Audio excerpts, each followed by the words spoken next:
I've stuck up for Daniel Jones, and shame on the Giants for not giving him any weapons. They did give him neighbors this year. They decided to part ways with Saquon Barkley. Look what Saquon Barkley is doing right now for the Philadelphia Eagles. The Eagles are a completely different team now that they have a running game that guarantees them every single thing in the offensive side on the offensive side of the ball. Even blocking. Saquon Barkley is so strong on that side of the ball. He completely transformed that offense. You haven't had a healthy A.J. Brown. You haven't had a healthy Smith. You haven't had an offense that hasn't been healthy all season long. The only player that's been healthy practically the whole season for the Eagles is Saquon Barkley. And that's why Saquon Barkley right now, statistic-wise, from catching the ball and running the ball, is second amongst the running backs in the league. The only person that has played better than he has this year is Derrick Henry. So that says a lot. And right now, the Eagles have 2 losses. Yes, you heard it. 2 losses. They're the second best team right now, in my book, in the NFC. And they have a chance to make a run once again this year all the way to the Super Bowl. But the Giants right now have more problems than just one. And it's not Daniel Jones. It's their defense in certain parts of the game. In the fourth quarter, they just choke in the secondary. This is not a good secondary. They have Dexter Lawrence. He's one unbelievable one-man show. He is fantastic. They spent a lot of money on the defensive side of the ball this offseason, and you would have thought that this would have made their defense much, much better. They're mediocre. That's where the Giants are. Defensively, they're mediocre. Look at the Jets. The Jets are second, I think, in the league in sacks. Second. And the Giants have spent more money in the offseason on their front seven than the Jets did. Just think about that. So the Giants put a lot of money over there. They put a linebacker, one of the better linebackers, as everybody said, a top 5 linebacker. And not saying he's not producing. He's producing, but he's not doing enough for a guy that's making $28 million a year. So you go back to Daniel Jones. Let's get into this. Brian Daboll is trying to point his fingers. The Giants want to point their finger at somebody. So who are they going to point their finger to? If Daboll wants to keep his job, as Joe Schoen honestly believes that they are, they have to put their finger on somebody. And who are they putting their finger and pointing their finger to? It's Daniel Jones. Daniel Jones has no guarantees going into next year, except the money that he could be making. The only guarantee that Daniel Jones has for next year, as long as he passes a physical, is he's getting $23 million. That's it.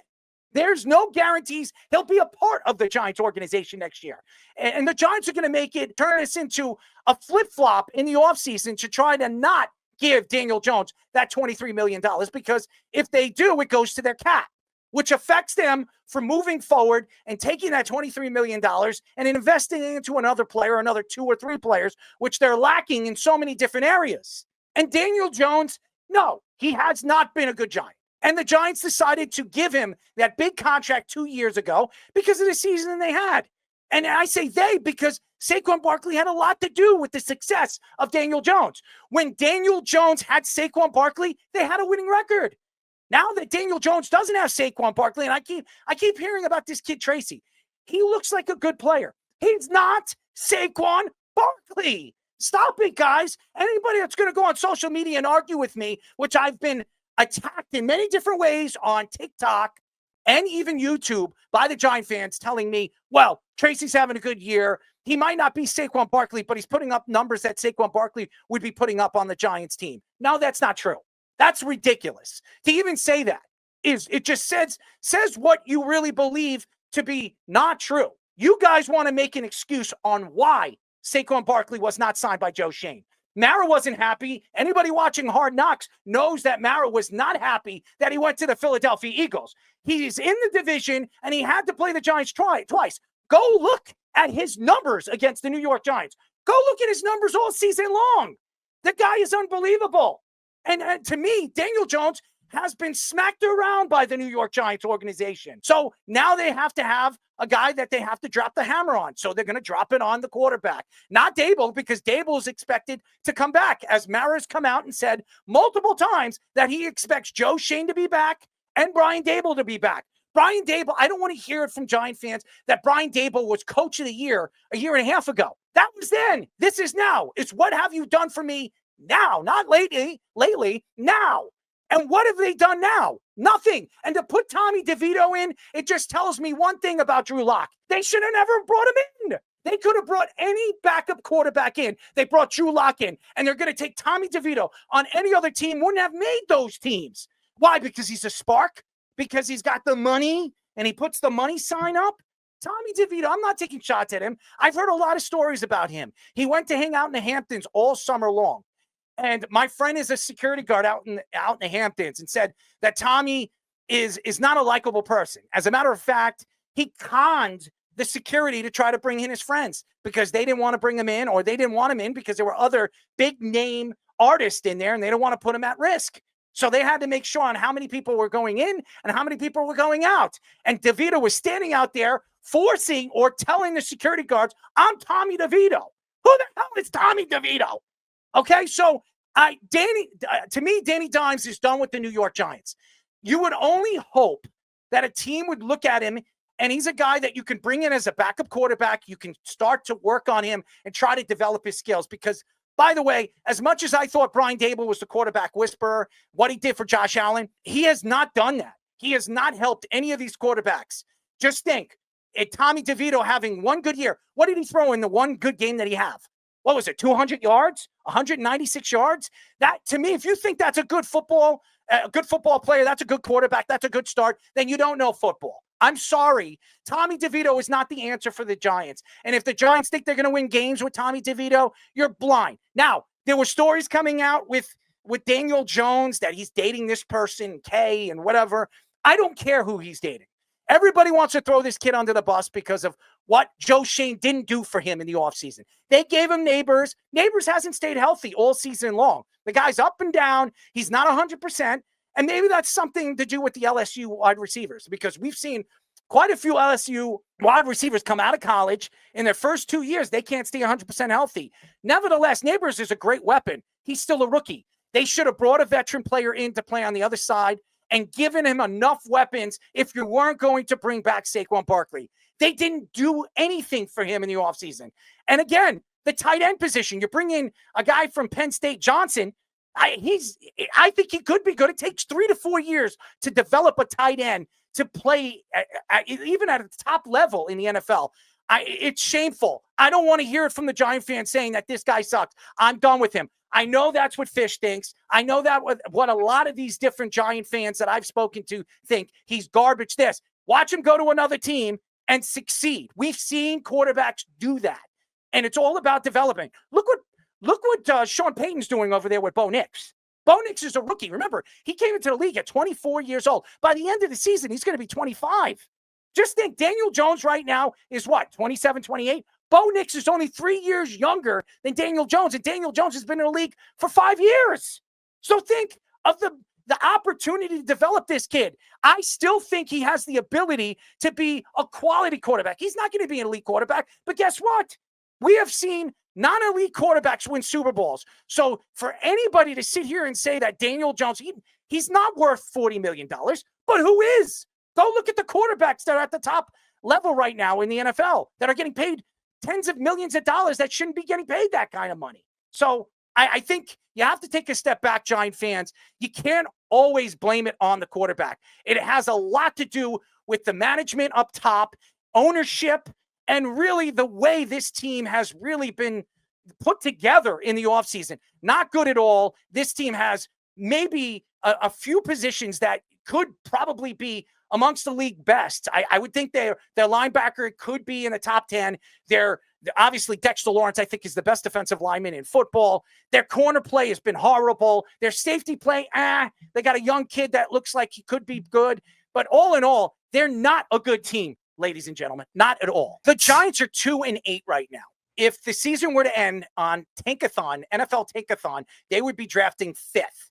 And they're going to find any possible way to lose out the rest of the season because they'll have a chance to go after Hunter. Travis Hunter is right now one of the best corners in the nation and one of the best wide receivers in the nation, a dual threat. And he is definitely a top 3 pick.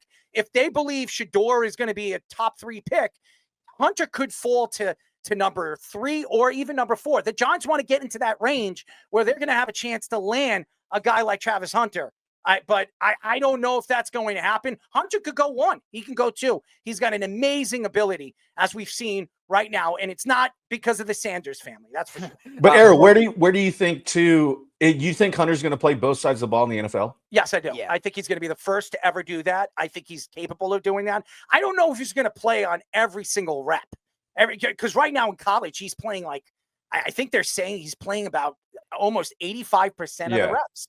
So I don't think he's going to be able to do that in the NFL, not at the speed of the game, and he's going to wear himself out. And they're going to hurt him moving forward in the NFL because of the turf. They're playing everywhere. It's turf. It's going to put a lot of pressure on his knees, his ankles. He's going to be playing hurt more than he's going to be healthy. They want to make sure they keep him fresh. So I do believe he's going to play both ways. I just think 60% of the time instead of 85% of the time. I think we touched on the show last week. We said that this is the last time Daniel Jones is going to throw a pass for the Giants. And obviously, and we've touched on it too, where it's like, you got to blame somebody, right? So somebody's got to be the fall guy. And it ain't going to be one of these guys because they've already said who's still going to be there.